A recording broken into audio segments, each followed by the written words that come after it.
de algún tipo de experimento que hayamos hecho para, a través de sus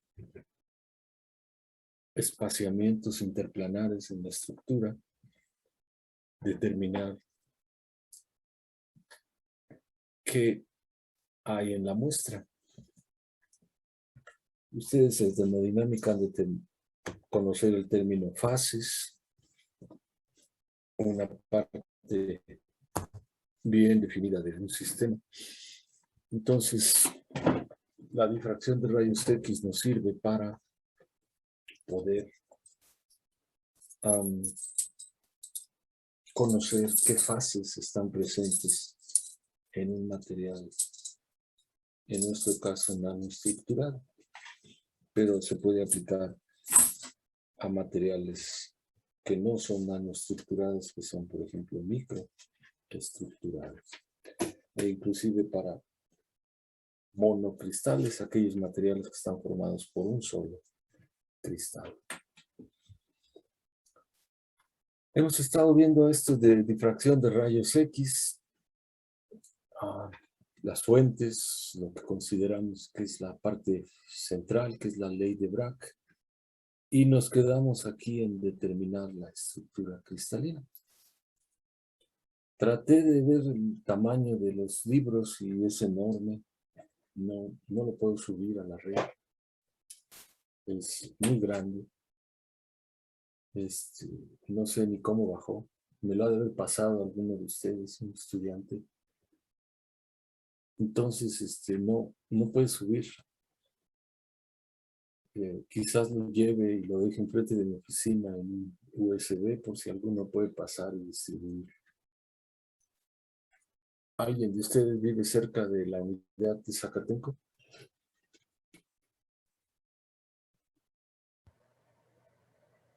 Sí.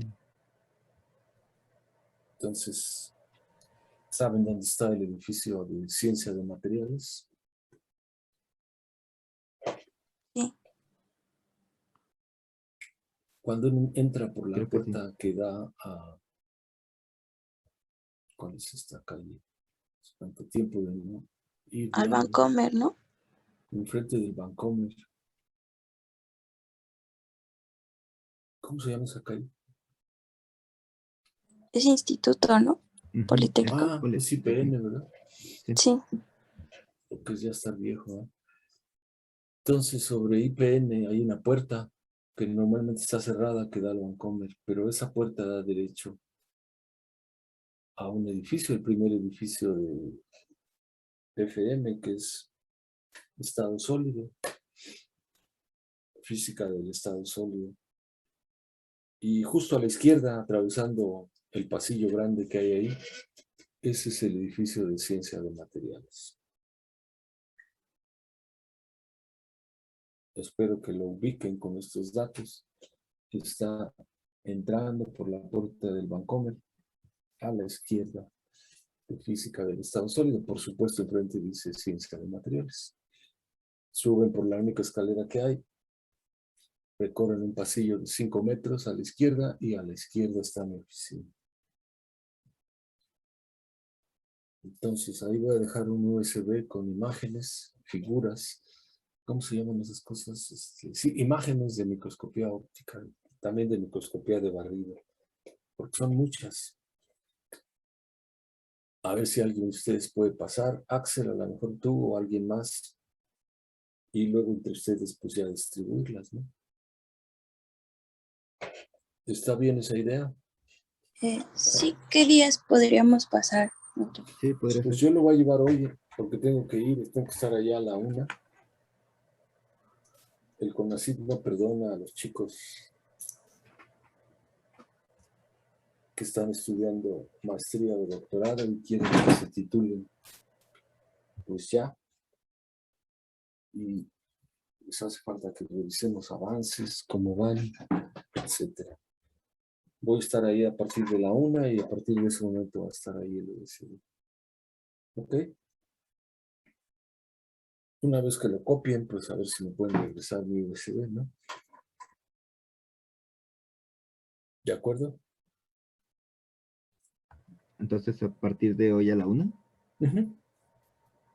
Ok.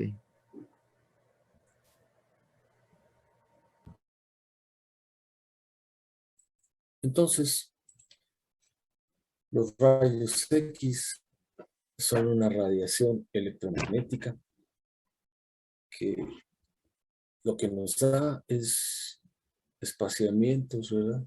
Eso nos produce. Y una vez que conocemos espaciamientos, podemos determinar a través de conjeturas, conclusiones que nosotros saquemos.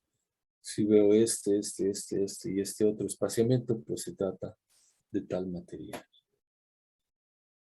¿verdad? Se pueden usar entonces para estudiar estructuras cristalinas. El primer punto que se trataba eran las fuentes de rayos X. Y esas les llamábamos que se podían generar rayos X haciendo que un haz de electrones impactara un blanco. Al impactar esos electrones el blanco, la energía cinética de los electrones se transformaba en una radiación electromagnética. ¿Ya? Explicábamos las formas que se hacían o los mecanismos en la clase pasada o antepasada. Y al llegar, por ejemplo, a un determinado nivel, con una determinada aceleración dada por un potencial electromagnético, pues el blanco empezaba a emitir rayos X característicos, específicos, que caracterizan al blanco mismo. Aquí es un blanco de molibdeno y se están generando a 35 kilovolts con un campo electrostático determinado. Se están generando radiaciones con diferentes energías. Una que corresponde a el orbital K alfa y otra a K beta para molibdeno. Diferentes blancos, diferentes longitudes de onda. En el caso del molibdeno, K alfa está situado aquí entre 0.6 y 1, que de acuerdo a la tabla corresponde a 0.71 angstroms.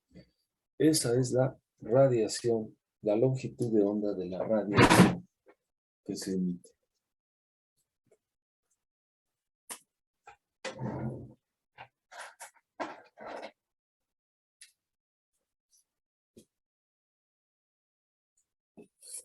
Perdón, necesitaba una cosita aquí del escritorio. Entonces, los blancos pueden ser diversos. Hay blancos de cobre, de cobalto, de hierro, de cromo. En el laboratorio nosotros tenemos de cobre y de cobalto, ¿verdad? Se pueden usar para diferentes tipos de materiales. ¿De qué depende cómo los seleccionamos?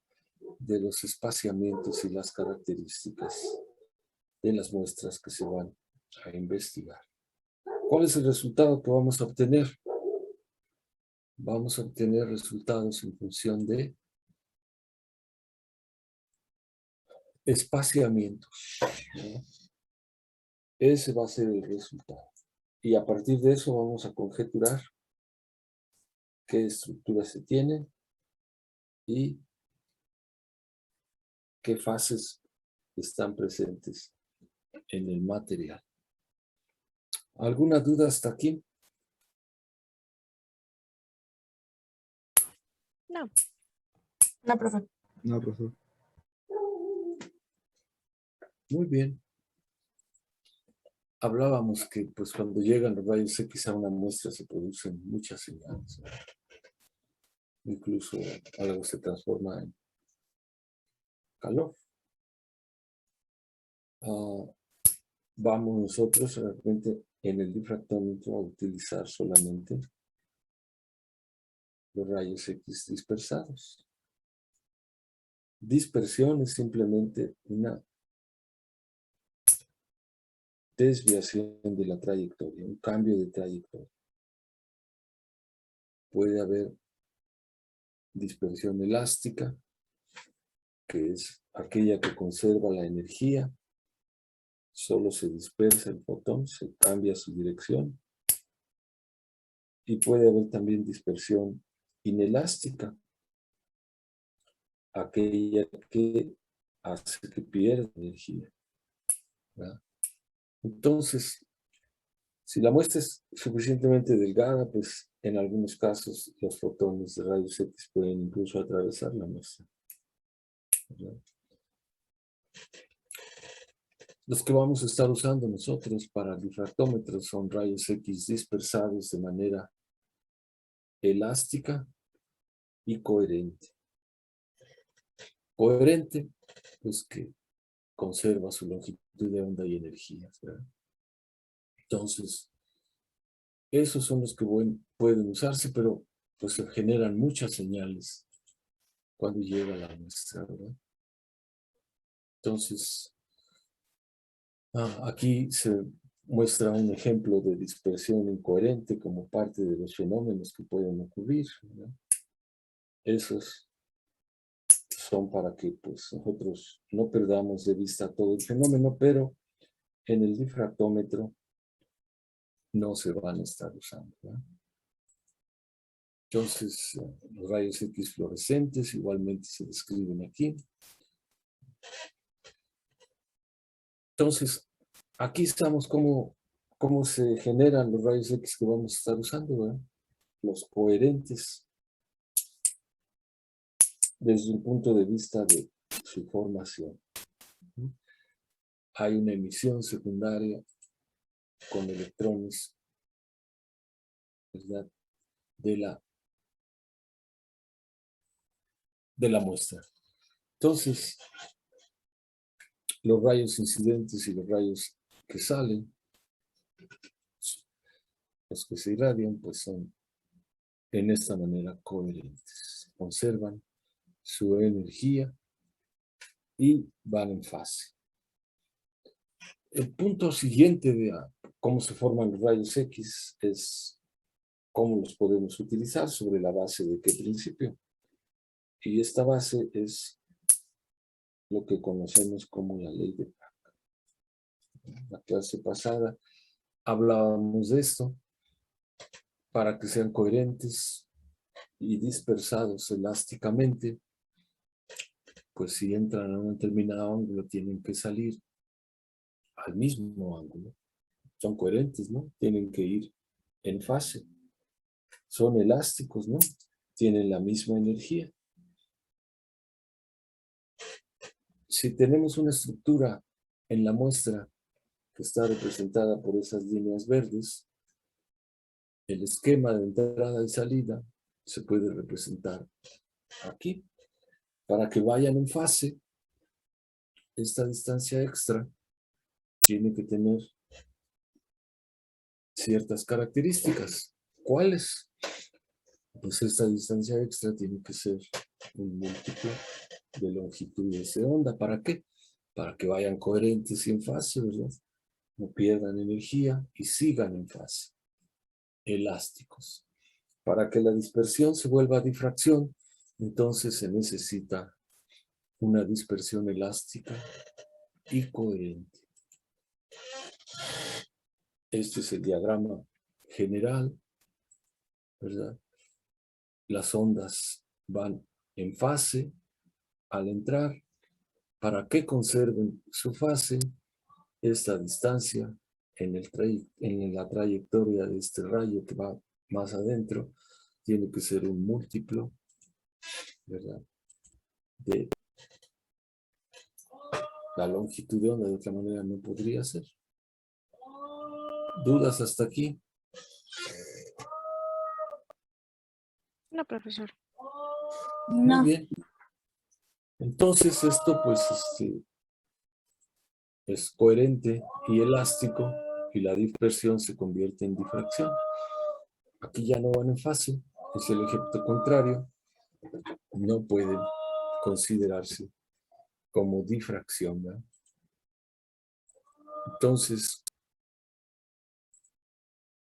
en fase o coherentes y dispersión elástica, conservando la energía, es lo que nos da lugar a la difracción, como se puede esquematizar aquí. Entonces, la dispersión es de este tipo, se vuelve difracción si la onda dispersada y la onda incidente están en fase. ¿Verdad? Aquí, pues está un dibujo de lo que pasa, repitiéndolo, ¿verdad? Están en fase, sí y solo sí, pues el ángulo de entrada y salida es el mismo. Estas son las ondas verdes, las incidentes, y las rojas son las dispersadas. Es una dispersión reforzada o difracción, y no hay nada como reflexión, aunque pues aquí los dibujos correspondan a un espejo, ¿no? Pero pues es nada más la forma de dibujar. No hay reflexión, es difracción, ¿verdad? Entonces, un cambio aquí en el espaciamiento interatómico, este que está sobre el plano, en esta dirección, está al lado de la plata, el espaciamiento en profundidad, la extracción, ¿verdad? Se contrae, se extiende. Es la ecuación que estamos hablando de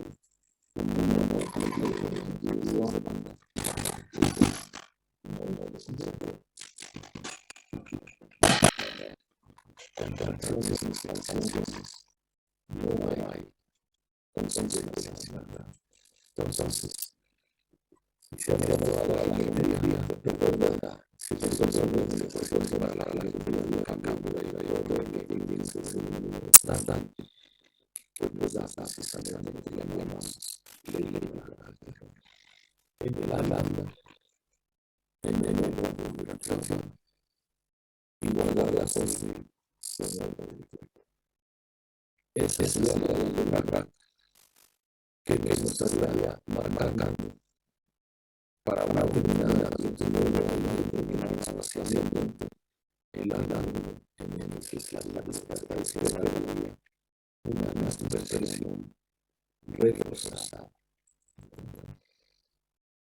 un aumento de intensidad. Ese se llama el aumento de intensidad. ¿Cómo lo veríamos nosotros ese aumento de intensidad? Pues el aumento de intensidad se debería, como si estamos midiendo con un detector la intensidad a diferentes ángulos, como lo hace un termómetro, ¿verdad?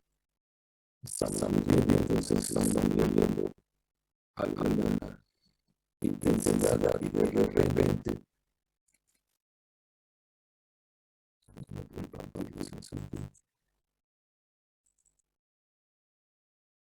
como el detector, ¿verdad? Estamos midiendo intensidad acá, y por otro lado, desde la base estamos midiendo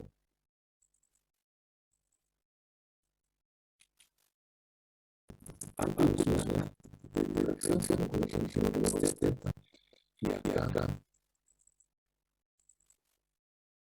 intensidad.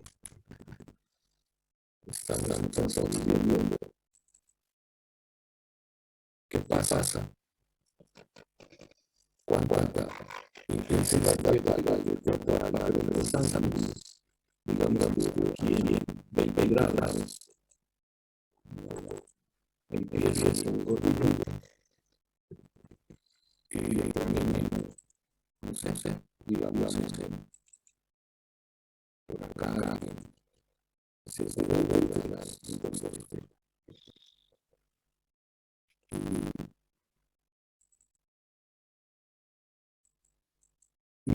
intensidad de algo extranjero. ¿Qué es lo que pasa? Es que cuando no hay una dirección coherente y elástica sobre una acción, no hay intensidad postada, inmediata, y inmediatamente variaciones que van a estar determinadas. Pero si llegamos a un punto en donde hay difracción, pues vamos a ver que se refuerza y que hay interferencia constructiva y por lo tanto un aumento súbito en la intensidad. Y eso va a seguir pasando cada vez que encontremos un ángulo en donde haya difracción. Al final nos quedamos con un patrón de difracción como este, ¿verdad? En donde tenemos diversos valores de 2θ que hay que correlacionar, ¿verdad? 2θ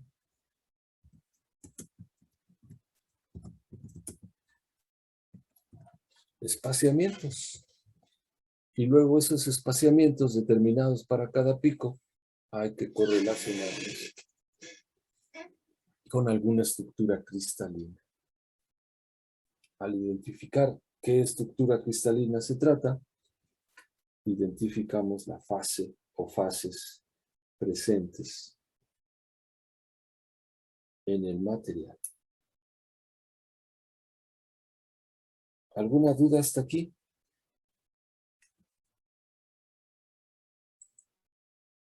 No. No, todo bien.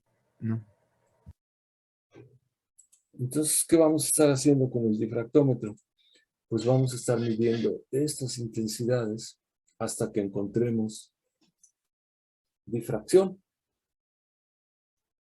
Vamos a estar midiendo las intensidades dispersadas hasta que encontremos las que se refuerzan y forman picos, ¿verdad? Entonces, una vez que hacemos eso, nadie nos va a decir qué fase es, ¿verdad? Nosotros tenemos que correlacionarla con alguna estructura conocida y determinar las fases presentes en el material. Ese es el trabajo detrás de esta ley de Bragg. ¿Para qué la vamos a usar? Conocemos la longitud de onda, no conocemos D, buscamos los picos y determinamos θ y determinamos el espaciamiento. Con esos espaciamientos nosotros tenemos que ser capaces de conjeturar, concluir qué fases están presentes en el material. Hay una derivación un poco más general que la que hemos visto, porque esta es, pues, como decíamos, tiene sus limitaciones, ¿no? La vimos la clase pasada, cómo geométricamente se pueden ir reconstruyendo con cosenos de θ1, coseta de θ2, ¿verdad? Las diferencias de trayectoria para los átomos en esta capa, que nos darían algo como esto. Si lo hacemos en esa dimensión, lo podemos hacer en las tres. Entonces, definiríamos estas relaciones. La primera está explicada aquí, ¿verdad? A coseno de θ1 menos coseno de θ2, ¿verdad? H, lambda, ¿verdad? Un índice de longitudes de onda diferente, entero, ¿verdad? Antes le habíamos llamado N, ¿no? Si ponemos dimensiones una por una, aquí en X, luego en Y, luego en Z, le podemos llamar a esto H, K y L, como nombres, ¿verdad? Entonces, nos quedarían tres ecuaciones como estas. Si ustedes reconocen aquí, pues son formas sencillas de componentes vectoriales. Aquí la resta de los componentes en las 3 dimensiones, ¿no? Perdón, de los vectores para el haz incidente y para el haz dispersal. Aquí ya estamos viendo la difracción como arreglos atómicos en X, Y, Z. No como planos que se pueden confundir con reflexión. ¿Verdad? Bragg y su hijo ganaron un premio Nobel porque descubrieron esto, ¿verdad? No estoy seguro si Laue también lo hizo, ¿verdad?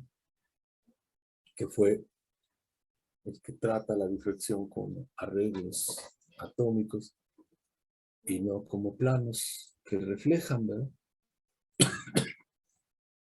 Entonces, estas son ecuaciones más generales y aplicables a la difracción. En el difractómetro vamos a estar usando estas, ¿verdad? Lo cual no quiere decir que estas no se aplican, pero en nuestras prácticas estaremos usando nada más la ecuación de Bragg, ¿verdad? Por supuesto, las ecuaciones de Laue son una visión más física de la dispersión y sus características para que se convierta en difracción. En el caso de Bragg, la difracción se puede ver hasta como una reflexión que produce un conjunto de planos que están colocados en diferentes profundidades, ¿no? La imagen de tener planos reflectivos, como podría yo aquí poner entre comillas, es mucho más simple que las del Laue. La del Laue es más generalizada, y en el difractómetro se usa nada más la parte de Bragg, ¿verdad? Pero en otros instrumentos donde podemos acceder a dimensiones a 3 dimensiones, las ecuaciones de Laue son muy útiles. La microscopía electrónica de transmisión es un caso de estos, ¿verdad? La dispersión y difracción con diferentes longitudes de onda, como se hace en un, ¿cómo se llaman esos? No me acuerdo. No me acuerdo en inglés, un lighthouse, pero es una construcción grande que querían poner en el poli hace mucho, ¿verdad? En esos casos sí se usan las 3 ecuaciones del Laue. Es mucho más útil. Entonces, la ley de Bragg se refiere a explicar estos picos de difracción, ¿verdad? La ley de Bragg se refiere a ¿hay o no hay difracción? Aquí no hay, aquí sí hay difracción.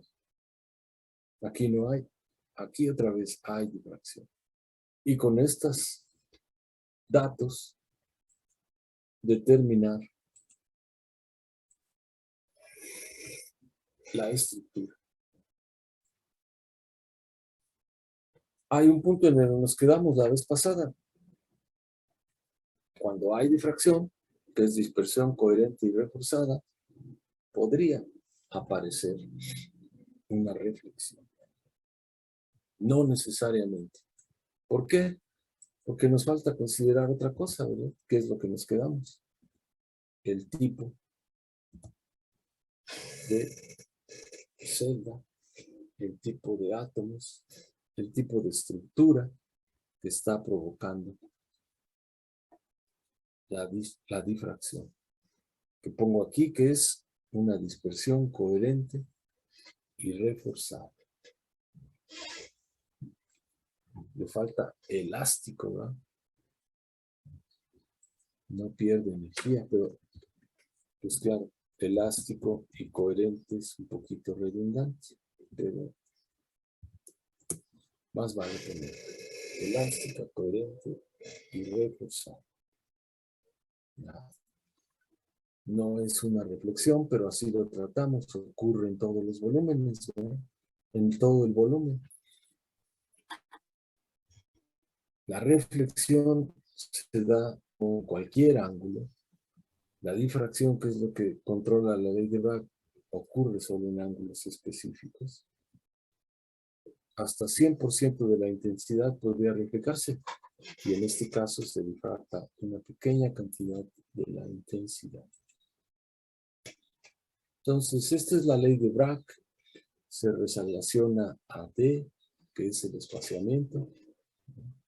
Conocemos la longitud de onda del blanco que estemos utilizando. De ahí que podamos determinar espaciamientos atómicos. Sin embargo, los espaciamientos atómicos están relacionados al parámetro reticular de la celda en cuestión a través de determinadas ecuaciones, ¿verdad? Esto es parte de la estructura ya, es parte de analizar los resultados. ¿Alguna duda hasta aquí?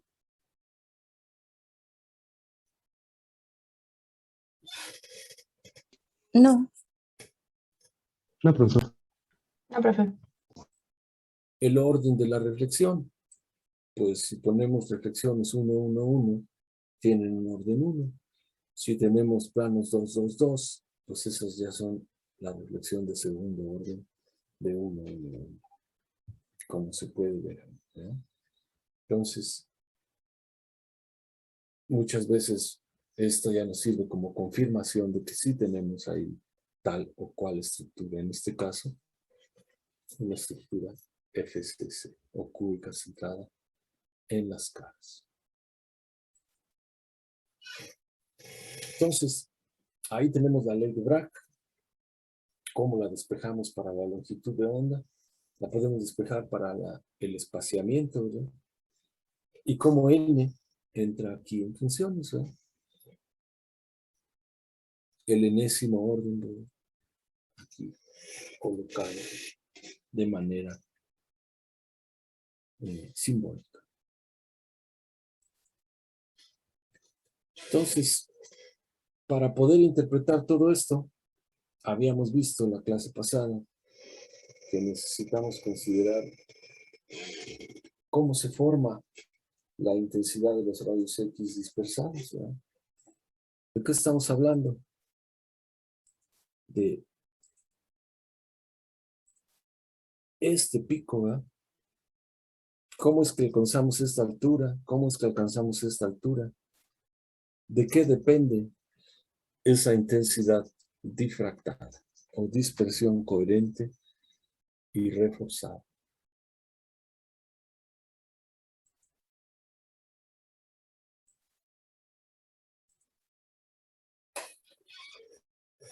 Todas las cosas que podemos pensar, pues están ahí.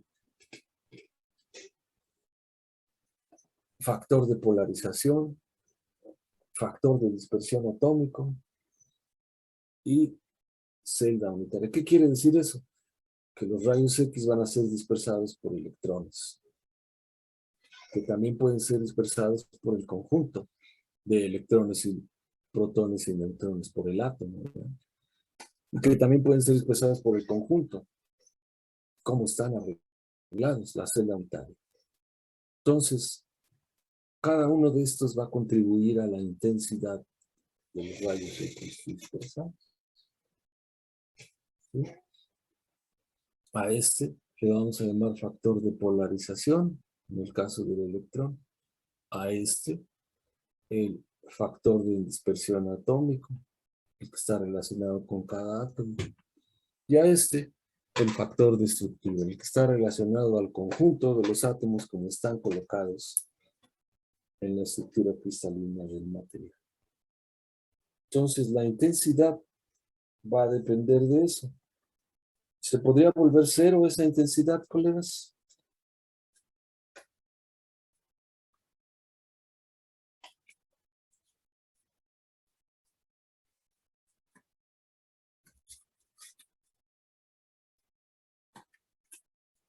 Hola. Pues me imagino que sí, pero no tengo muchos argumentos. ¿Alguien más que opine? ¿Se podría volver cero esta intensidad? En otras palabras, esta intensidad, a pesar de que esperaríamos que se cumpliera la ley de Bragg, Aquí habría un punto. Vamos a dibujar. Línea.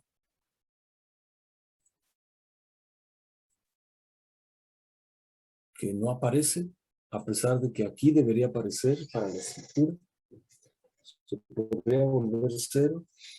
Esa raya roja es fantasma. La quería poner punteada, pero no supe cómo y se me está acabando el tiempo. Estos que aparecen son los que sobrevivieron algo. Estos factores que están aquí